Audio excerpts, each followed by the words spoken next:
창의와 여행에 관련돼서 한번 말씀을 드리려고 합니다. 인간의 인간의 사고는 의식과 무의식, 즉 컨셔스와 서브컨셔스로 이렇게 두 가지로 나누죠. 의식에서 일어나는 게 이제 이론적이고 분석적인 사고 이런 걸 주로 합니다. 그리고 무의식에서 일어나는 게 창의력, 잠재력, 본능, 직관, 욕구 뭐 이런 거예요. 빙산의 일각과 같이 의식에서 일어나는 것이 한 20% 정도밖에 차지를 안 하고요. 20에서 10%. 그 학자마다 조금씩 얘기가 다르죠. 나머지 무의식에서 일어나는 게 80%라고 얘기를 합니다. 간단한 예로 숨 쉬는 거. 여러분들 숨 쉬시죠? 숨 쉬는 게 무의식 쪽에서 일어나는 겁니다. 의식하세요? 숨 쉬는 거? 숨 쉬는 거 의식하면 의식할 수 있죠, 저희가. 이렇게. 근데 지겨워요. 자꾸 계속 하다 보면. 그냥 무의식이 그 관장을 합니다. 하지만 저희가 의식적으로 숨 쉬는 거를 생각을 하면 생각할 수가 있어요.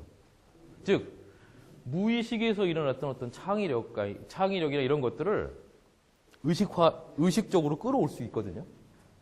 그 훈련을 시키는 것이 디자인 수업에서 하는 창의력 수업입니다. 뭐 그림 그리고 뭐 이거 잘 그리고 컴퓨터 잘 쓰고 이러는 거는 그거는 확 집중적으로 한 1, 2년만 하면 다 해요. 바보 아니면. 근데 어떻게 이 무의식적에 일어나는 어떤 창의력이나 이런 것들을 의식화해서 끌어올 것이냐. 그것이 참 디자이너들이 딜레마고 그리고 주로 이제 추구하는 건데요. 그래서 저희가 이제 문제는 그러면 어떻게 이 무의식적에 있는 거를 어떻게 끌어올 것이냐. 그게 이제 문제가 되는 거죠. 여러분들이 이제 그 무의식적에 있던 창의력 같은 걸 한번 끄집어내기 위해서 제가 한번 문제를 하나 드릴게요. 한 여성이 거지의 동양 그릇에 동전 몇 개를 떨어뜨렸습니다. 그녀는 거지의 동생이지만 거지는 그녀의 오빠가 아니에요. 두 사람은 어떤 관계일까? 이 창의력이 뛰어나신 분들이 굉장히 많아요. 우리는 거지는 다 남자라고 생각하는 그런 고정관념이 있어요. 가끔가다. 그래서 무슨 관계지? 불륜인가? 뭐 이런. 자매면 해결이 되죠. 이게 그냥 제가 만든 문제가 아니라 그런 창의력 테스트하는 그런 문제 중에 하나입니다. 이거 아세요? 6dot, 9dot. 이거를 4개의 선을 이용을 해서 떼지 말고 다 연결시켜봐라. 한번 해보세요, 지금.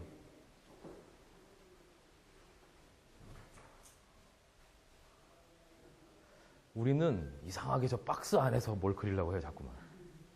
바깥으로 나가면, 바깥으로 빼면 연결이 되는데, 왠지 모르게 이 박스 안에서 이 9개 점 그 안에서 뭔가를 해결하려고 자꾸 하죠.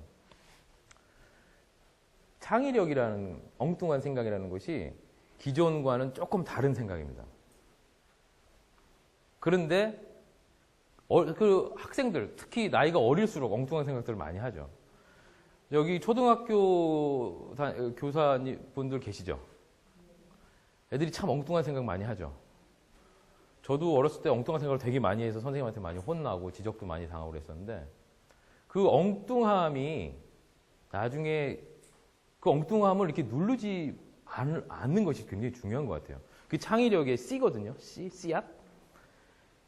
그것이 나중에 제대로 이제 교육을 계속해서 받으면 디자인 교육을 이제 디자인 쪽에서 봤을 때 대학 교육을 제대로 받으면 그 엉뚱한 거를 말이 되게끔 풀어나갑니다. 이렇게 기술과 테크놀로지와 뭐 이런 걸 써서 그래서 나중에는 그것이 이렇게 탁 아구리가 맞아 떨어지는. 근데 아직 어리니까 이걸 못 하는 거예요. 이 뒷부분을. 나중에 이제 할 건데 에이 이거 말도 안 되잖아 이라고 하면 안 되는 것 같습니다. 누구나 가능한데 이것은 학자들이 많이 실험하고 연구를 해본 결과 창의력은 이완된 상태에서 활성화가 된다는 공통적인 특징이 있어요.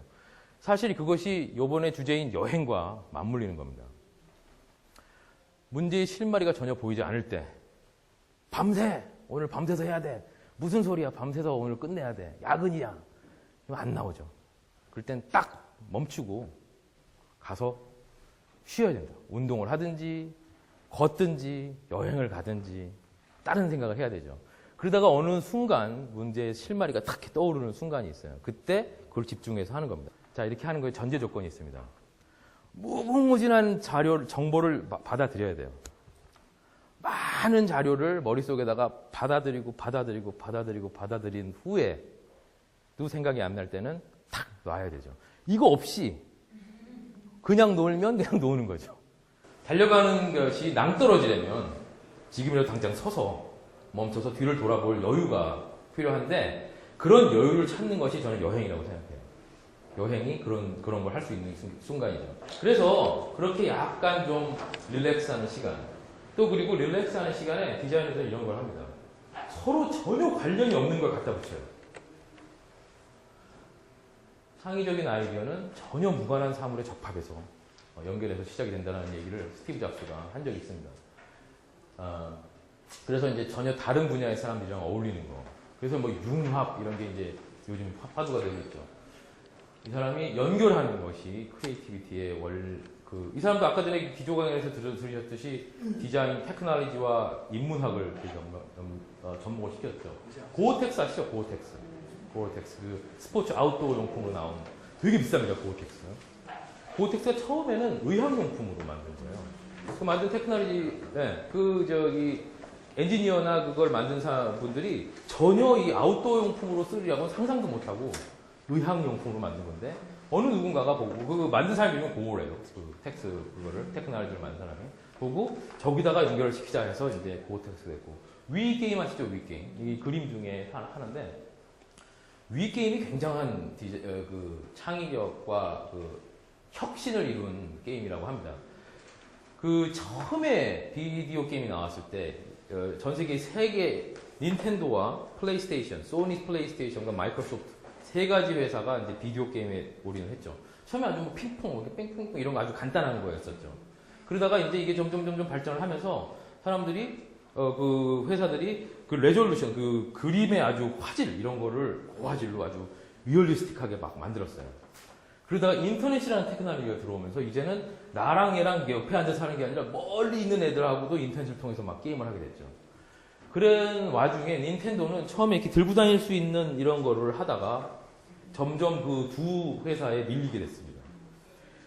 그리고 나서 이 나머지 플레이스테이션하고 마이크로소프트는 점점 화질을 높이고 점점 이 고화질의 사진과 같은 그래픽을 하기 시작했어요.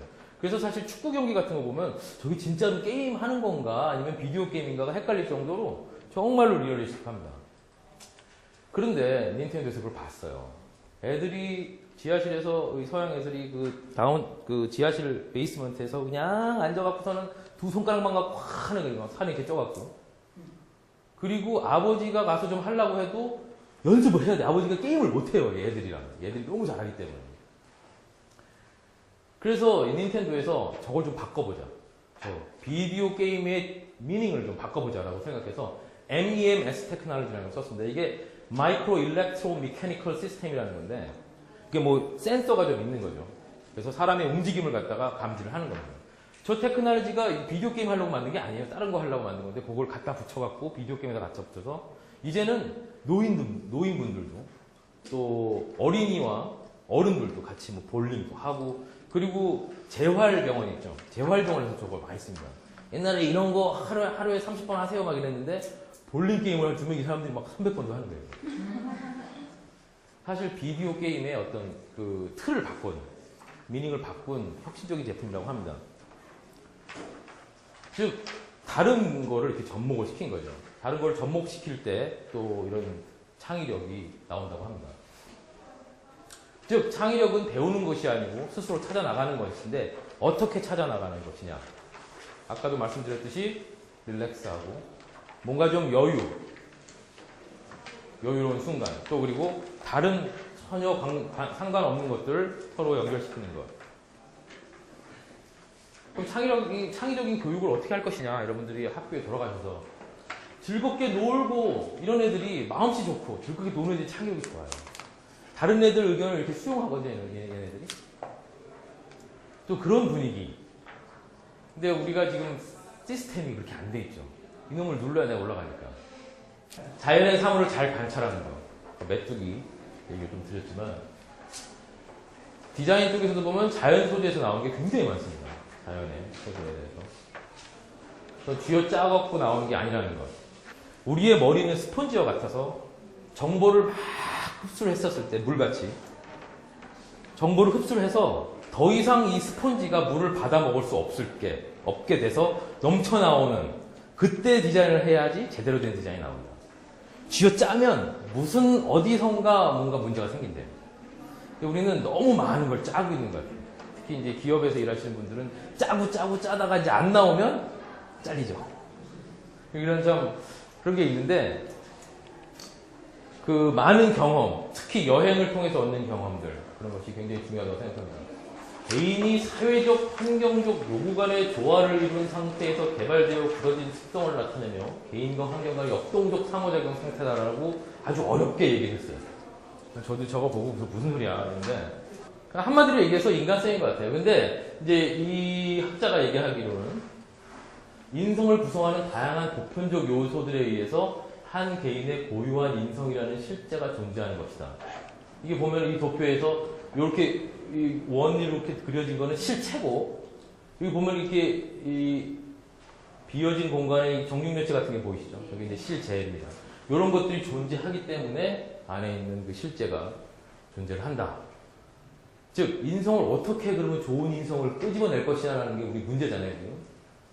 그래서 인성을 구성하는 거에는 다양하고 보편적 요소들이 있대요.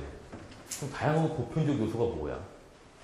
이 보편적 요소가 이런 겁니다. 도덕적인 인성과 실천적인 인성.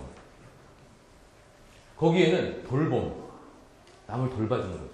그래서 강아지 키우고 애완동물 키우는 거, 애들한테 인성 키우는 데 굉장히 도움이 됩니다. 특히 알레르기 있는 아이들 강아지 키우면 금방 없어져요. 좀 더럽게 살아야 돼요, 이렇게. 너무 깨끗하게 해놓으면 애들이 더 그런 게 생기는 것 같아요. 좀 더럽게 이렇게 강아지랑 개를 키우고 하면 나중에 없어진다고. 그쪽 애들은 제 동료들도 그렇게 자기 애가 좀 너무 예민하다고 강아지를 키우고 그런 일이 있더라고요.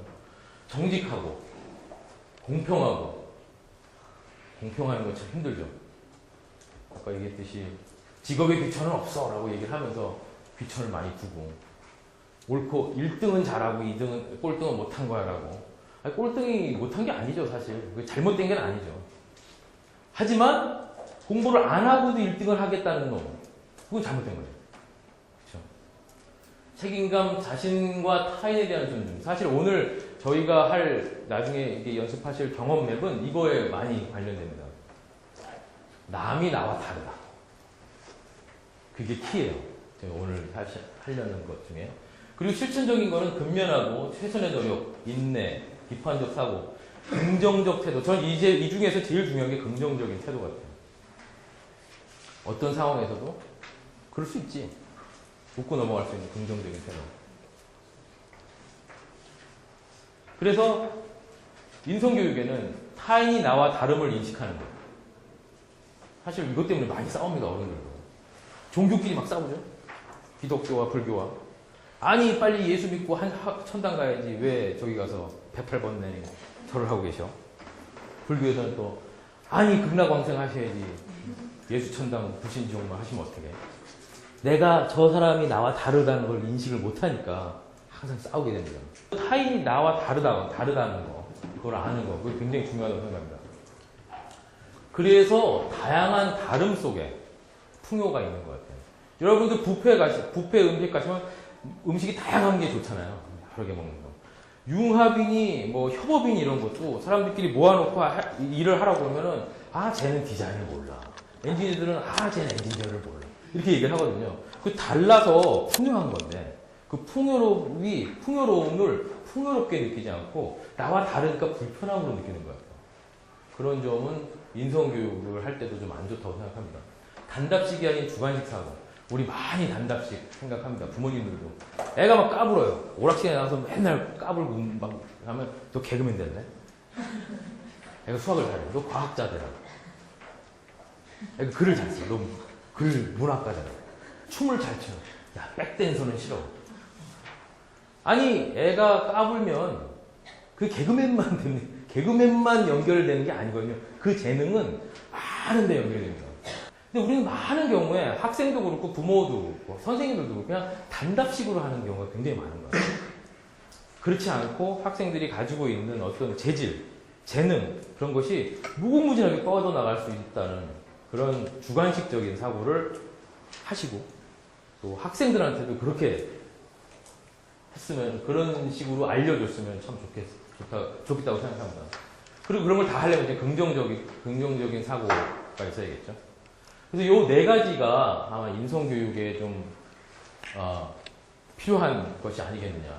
그래서 종합을 해보면 오늘 여러분들이 제가 굳이 한 게 여행은 일탈로부터의 호기심, 또 관찰과 소유의 시간, 또 심리적인 이완의 시간, 경험은 남과 나와의 다름을 인정하고 다양함 속에서 어떤 풍요를 느끼면서 긍정적인 사고를 하는 그런 시간이다. 라고 해서 이번 포럼의 주제인 경험과 여행을 창의와 인성이라는 이런 주제에 한번 접목시켜 봤습니다. 자, 경험맵이라는 게 익스피리언스 맵이라고 하는 건데, 시카고에 있는 더블린 그룹이라는 그 디자인 마케팅 하는 그 회사가 있어요. 제이 더블린이라는 사람이 이제 시카고에서 공부를 할 때 이제 와서 강의를 하면서 가르쳐 준 건데, 뭐 놀이동산을 간다거나 아니면 뭐 춤을 추러 간다거나 뭐 이럴 때 그 경험을 어떻게 많이 쉐어해갖고 더 좋게 만들 것이냐. 내가 예를 들어서 놀이동산, 여기 호수공원 있죠. 호수공원을 디자인하는 사람이 됐어요. 아니면 일산 킨텍스를 디자인하는 사람이 됐는데, 사람들이 와서 경험해보는 거를 비교 분석을 해갖고 어디서 불편함이 있고 어디서 좋고 그걸 불편함을 어떻게 더 증대시키고 지금 편하다고 하는 걸 어떻게 더 좋게 만들 것이냐라는 거를 그냥 경험하고 와서 어땠어? 그러면 뭐 그냥 나쁘지 않았어 이렇게 얘기하거든요. 그 디테일하게 다 맵을 통해서 그려나가는 거죠. 자, 그래서 뭐 즐거운 뭐 피크닉이나 뭐 콘서트나 결혼식 뭐 이런 즐거운 이벤트성이 있는 거를 갖다가 그런 거에 이제 그 경험 맵을 사용을 합니다. 이 사람들은 3단계로 나눴어요. 그 처음에 도입 부분. 뭔가 호기심이 있어서 이제 하게 되거든요, 사람들이. 여러분들도 여기 오시기 전에 뭔가 호기심이 있으니까 여기 오신 거 아니에요? 떠밀려서 오시는 분들, 떠밀려서. 요정 선생님이 가라고 했어. 뭔가 호기심이 있으셔서 무슨 일을 할 때 항상 호기심으로 접근을 한다고 생각합니다. 즉, 도입기가 있죠. 그 다음에는 이제 참여를 합니다. 지금 오셔갖고 이제 참여를 하고 계시죠, 여기서. 뭐 식사도 하셨고, 여기 오시고, 걸어도 오셨고, 뭐 지하철도 타고 오시고, 뭐 버스 타고 오시고, 또 여기서 뭐 아침에 기조 강의도 들으시고, 워크숍도 하시고, 이제 뭐 끝나고 뭐 어디 가서 한잔 더 하실지 모르겠지만. 그리고 나서 익스텐션, 집에 가서, 댁에 가셔서, 아니면은 학교에 돌아가셔서 이걸 어떻게 더 확장할 것이냐. 제가 이거 학생들이 한 건데, 제가 수업 전에 썼어요. 경험맵이라는 걸 썼는데, 요 네 학생, 윌리엄, 토마스, 맨허메스과 유진이라는 네 학생이 그 인도어 락 클라이밍 하는 데 있죠. 실내 암벽 등반. 거기를 갔어요. 간 거를 쫙 그린 거예요. 익스피리언스 맵을. 서로 다 다르게. 자, 보면 처음 계획하고 수립하고 도착하는데 윌리엄이랑 토마스는 되게 익사이팅해요. 그 매흐맥과 유진은 별로예요. 그래서 제가 물어봤어요. 왜 달라냐? 이놈들은 처음 온 거예요. 재밌대는데 가보고 싶어. 얘네들 한번 와봤어. 얘 한번 떨어졌대, 옛날에. 하다가. 별로 안 좋아요. 근데 들어왔어요. 여기 오면서 얘는 쭉 올라가죠. 이게 여기가 아주 지루하고 엑사이팅한 건데 쭉 올라갑니다, 얘가. 이놈은 갔다가 뚝 떨어져요. 얘는 이렇게 왔다가 뚝 떨어졌어요, 여기서.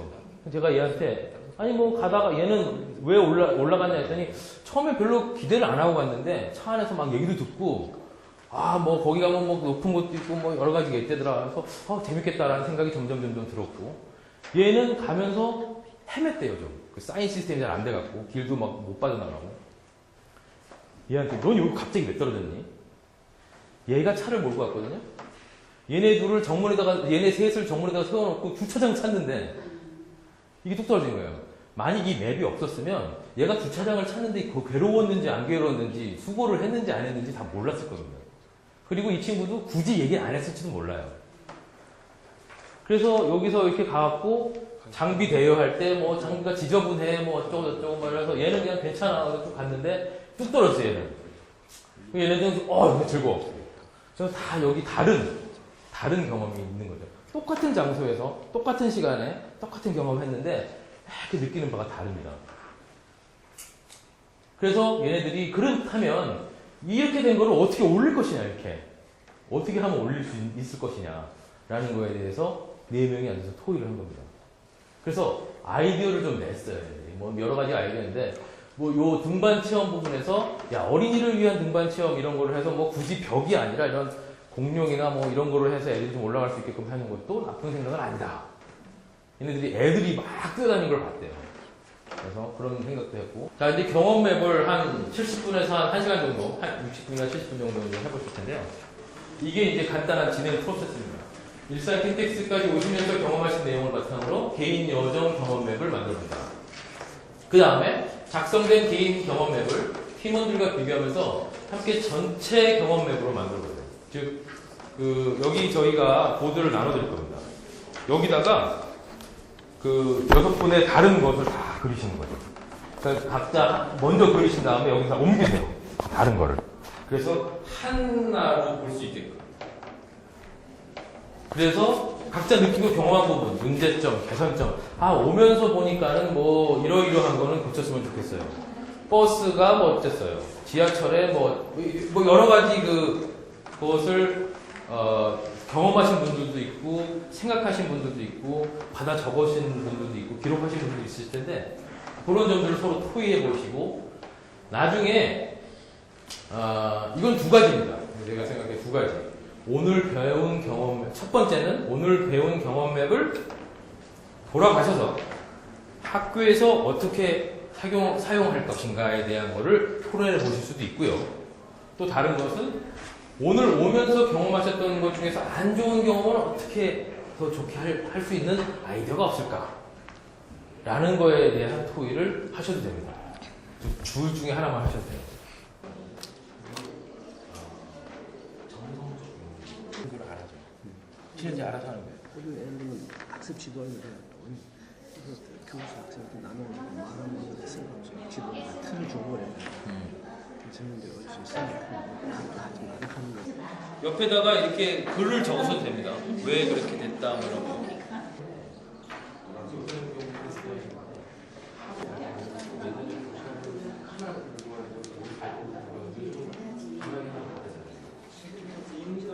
강의에 집중을 못하니까. 어디서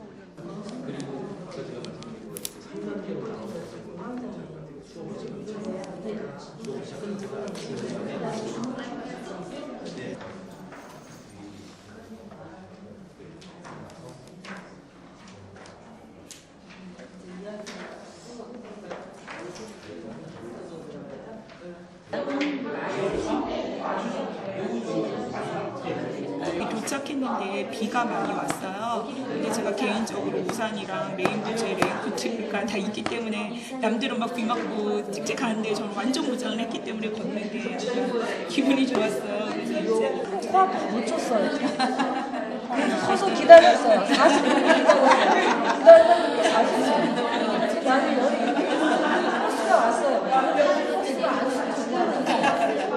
302호로 올라갔더니 한도 없는 거예요. 문이 잠겨 있고. 그래서 메신저 번호를 확인해 보니까 이전 신의장이더라고요. 그래서 그거를 확인하기 귀찮아가지고 여기부터 그냥 킨텍스만 찍고 온 거죠. 좀 바보 같더라고요, 제 사실. 여러분들 너무너무 잘해주셨고요. 또 하나는 저희 우대한 수업에서도 많이 느끼는 거지만 이렇게 얘기를 이렇게 잘 할 수 있게 만드는 건 중간에 뭐가 있어서요. 그러니까 매개체. 저 매개체가 있음으로써 저기다 대놓고 이렇게 얘기를 하거든요. 에베레스트 산을 등반하고 오신 것 같은 느낌이에요. 자, 거기 팀장 한 분 나오세요. 아침에 이제 아이를 케어를 하고 여기로 와야 되는 그런 입장에서 굉장히 이제 그러니까 감정이 낮았어요, 상태가. 왜냐면 어젯밤에 막 새벽에 늦게 잠든 데다가 아침에 막 아이 깨워도 안 일어나고 막 이렇게 해가지고 굉장히 복잡한 그런 과정을 거쳐서 이제 아이를 내려주고서는 이렇게 쭉, 제가 제일 이렇게 감정이 비복이 심한 밑에 저 거거든요. 보라색이요? 네.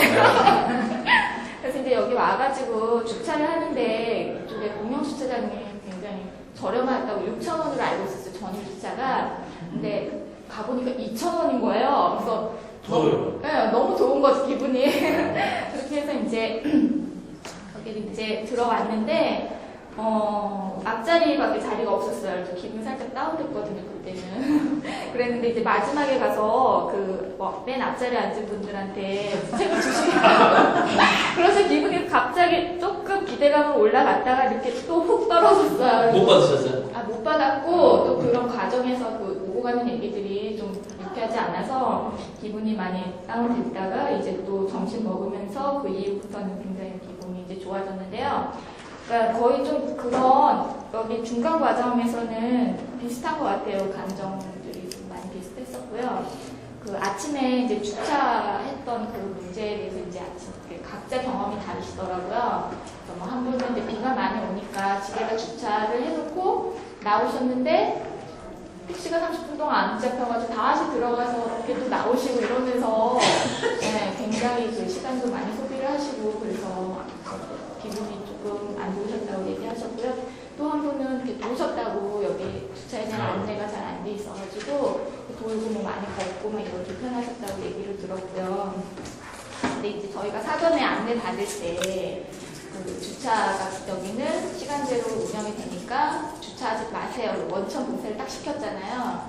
근데 이제 차선책에 대한 안내가 전혀 없었기 때문에 조금 많이 헤매셨던 것 같아요, 다들. 그래서 그런 거가 조금 이제 개선점? 네, 그런 걸 이거 하면서 자연스럽게 얘기가 나오게 됐고요. 하는 데 있어서 그동안에는 좀 천편일률적으로 어디 현장학습을 갔다 오면은 소감록을 쓰고 그렇게 했는데 그거를 여기 활용하면 전체 아이들이 재미있는 감정 표현으로 잘 될 것 같고 세세하게 도움이 많이 될 것 같고 저희 팀 같은 경우에는 정말 자기소개 하나하나 안 했는데도 불구하고 돌아가면서 이 얘기하면서 너무나 친해지고 친밀감이 들어서 너무 마음에 들었어요. 그래서 재밌었어요. 여러분들 들어보시니까 대충 그 결과가 이렇게 느껴지시죠?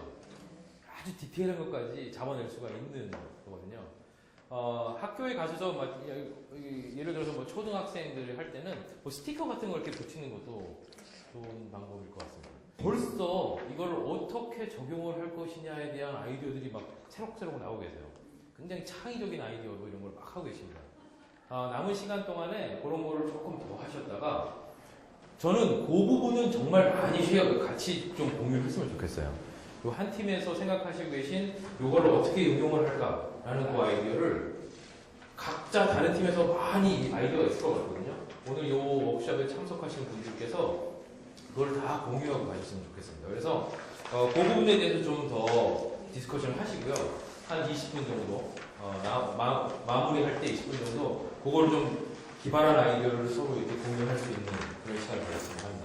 자기 감정이 내가 이때 이랬다 그래서 상대방이 느낄 수 있는 거죠. 교사들 다 해줘도 좋을 것 같아요. 하나의 행사를 치르고 바로 피드백이 가능할 수 있는. 가해자는 피해자는 사건이 발생했을 당시 본인의 느낌과 처리되는 과정에서 본인이 뭐를 경험하는지 그리고 결과에 대한 예측 이런 것들을 진술서나 사실관에서 이런 걸로 좀 많이 표현하는데 이렇게 하면 좀 다른 접근을 할 수 있지 않을까. 얘가 심리적인 포인트를 두고 교사들이 그 아이를 이해할 때도 이게 긍정적인 감정에서 이제 부정적인 감정 그리고 저렇게 높낮이가 되니까 강도나 뭐 이런 것들이 표현을 좀 되어질 수 있을 거고 자기 표현하지 못했던 걸 상대방이 알 수 있고 그렇게 자연스럽게 학교뿐만 아니래도 애들 장난하다 싸우면서도 이런 건 좀 조정해야 할 상황이 벌어질 때 그거를 우리가 반성문 써라 그러잖아요. 좀 쓰기가 어렵잖아요. 그러니까 이렇게 그림을 그려주고 처음에 얘랑 시작할 때 어땠느냐 기분이 하면서 어땠고 왜 그랬는지 이제 그걸 그린 다음에 왜 그랬는지를 쓰라고 서로 이제 잘했던 못했던 각자의 자기 생각대로 쓴 다음에 그걸 그린 다음에 서로 나누면 이해가 쉽게 해결이 될 것 같아요. 친구 간에 오해가 있을 때 다른 아이들은 어떻게 공부하는지에 대해서 굉장히 궁금할 것 같아요. 서로 나는 뭐 이렇게 해, 뭐 문제 집중을 풀어 아니면 뭐 정리를 해 뭐라든지 이런 것을 아이들이 또 새롭게 알게 되고 선생님도 아 얘네가 공부를 이렇게 하는구나. 뭐 그거를 날짜별로 해도 재밌을 것 같아요. 그러니까, 그거는 시험 날짜별로. 며칠 전 야는 이렇게 했고 그다음에 저녁 시간대가 안 하는 아이들 나와야. 있잖아. 안 하고 그냥 자기만 하냐. 솔직하게 자기가 좀 끄집어내고. 제가 저기 교수님 강의를 들으면서 이제 누구나 다 자기 관심 분야를 통해서 이 얘기를 듣게 되잖아요. 그래서 제가 이제 수석교사이다 보니까 저는 이제 수업에 늘 관심을 둡니다. 그래서 어떻게 하면 수업을 좀 잘할 수 있을까, 또 아이들에게 어떤 수업이 좀 더 효과적일까 이런 걸 늘 생각하는데, 교수님이 아까 말씀하신 이 경험 맵을 통해서 한번 수업에 적용해도 괜찮을 것 같다고, 우리가 행사라든지 체험이 활동이 아닌 것도 괜찮을 것 같다는 생각이 들었어요. 그래서 이제 이 경험 맵을 크게 자를 때 우리가 수업을 보통 도입과 전개와 정리로 나누잖아요. 그래서 그렇게 하면 3단계 정도로 나눈거나 아니면 사전 하나 정도 더 나눠도 괜찮을 것 같고요. 나누어서 이거를 한번 적용을 해서 수업이 끝나고 난 다음에 학생들에게 반 전체적으로 한번 표시를 해보라 하면 어떨까라는 생각이 들었어요. 제가 이제 이거를 만약에 적용을 한다면 어떤 효과가 있을까를 한번 생각을 해봤거든요. 우선 교사의 입장에서는 당연히 피드백의 효과가 있을 것 같아요. 예를 들어서 도입 부분에서 동영상을 상영했다. 그런데 애들이 그 부분에 유난히 흥미를 많이 느낀다라고 하면은 그 동영상 사용이 가장 효과적이었을 것 같고요. 만약에 전개 부분에 계속 내가 강의식 수업을 쭉 하다 보니까 아이들이 굉장히 지루한 쪽으로 종합돼서 나온다라고 하면 그 부분에 좀 뭔가 익사이팅한 거를 넣는 것이 좋을 것 같고요. 이런 식의 어떤 피드백의 자료가 될 수 있을 것 같아요. 그 다음에 또 하나는 다 모으면, 한반 전체 걸 모으면 이런 식의 내 수업에 대한 피드백이 될 수 있고요. 하나하나 학생들을 본다면 아까 제가 처음부터 교수님한테 질문한 것 중에 하나가 뭐냐면, 이게 저희 지금 모든 건데요. 여기 지금 이 노란색으로 표시한 부분이 있고 이 빨간색으로 표시한 부분이 있잖아요. 그런데 나중에 얘기해보니까 이 두 사람이 사실은 그렇게 제가 봤을 때 큰 감정적인 기록의 차이는 없을 거라고 생각이 돼요. 그러니까 문제는 뭐냐면 이거를 표시하라고 할 때 기준점을 자기가 어디서 잡느냐는 게 굉장히 중요할 것 같아요. 그래서 이 학생의 경우에는 좀 낮은 데서 기준점을 잡은 것 같고요. 이 사람은 좀 높은 데서 기준점을 잡았다고 할 수도 있고요. 또는 이 노란색 표시를 하고 있는 학생 자체는 만약에 이걸 수업에 적용한다면 전반적으로 수업에 대한 어떤 의욕이 높거나 흥미를 갖고 시작하는 학생일 수 있고요. 반면에 이 빨간색의 학생은 좀 뭔가 전체적으로 이 수업에 대해서 좀 낮은 기대치랄까 뭐 이런 것이 아닐까, 이런 식의 평가도 한번 그 개개인을 해볼 수 있을 것 같다는 그런 생각이 들었어요. 그리고 이제 이거를 만약에 지금 제가 말씀드린 그런 수업에 적용한다면 몇 가지 개선할 점이 있을 것 같아요. 우선 여기 그 X축의 단계가 10단계로 지금 우리가 표시가 돼 있잖아요. 근데 만약에 이걸 학생들에게 한다면 이렇게 단계가 많은 게 오히려 좀 효과적이진 않을 것 같고요. 한 5단계 정도로 하면 우리가 비커트 5단계 측정처럼 아주 흥미롭다, 보통이다, 지루했다, 매우 지루했다, 뭐 이런 식으로 정도 나누면 괜찮을 것 같고요. 그 다음에 굉장히 이 X축의 경우에도 사실은 지금 저도 마찬가지지만 오늘 아침부터 지금까지 있었던 걸 다 기억하는 게 쉽지 않거든요. 그래서 이것을 기억하게 하기 위해서는 학생들을 대상으로 할 때는 그 특별히 이벤트적인 걸 나타난 걸 써주는 게 좋을 것 같아요. 예를 들어서 아까 말씀드린 것처럼 여기 동영상 상영이라든지 또는 뭐 여기서 선생님이 무슨 문거를 했을 때라든지 필기할 때라든지 이런 식으로 해갖고 아이들이 나중에 수업이 끝나고 체크할 때 기억에 확실하게 남는 사건들을 하면은, 그래서 이거를 쭉 모아놓으면 아까 얘기한 것처럼 교사에게 있어서 피드백의 효과, 학생 하나하나 개인이 그 수업에 대해서 어떤 평소에 생각을 갖고 있나를 찾아보는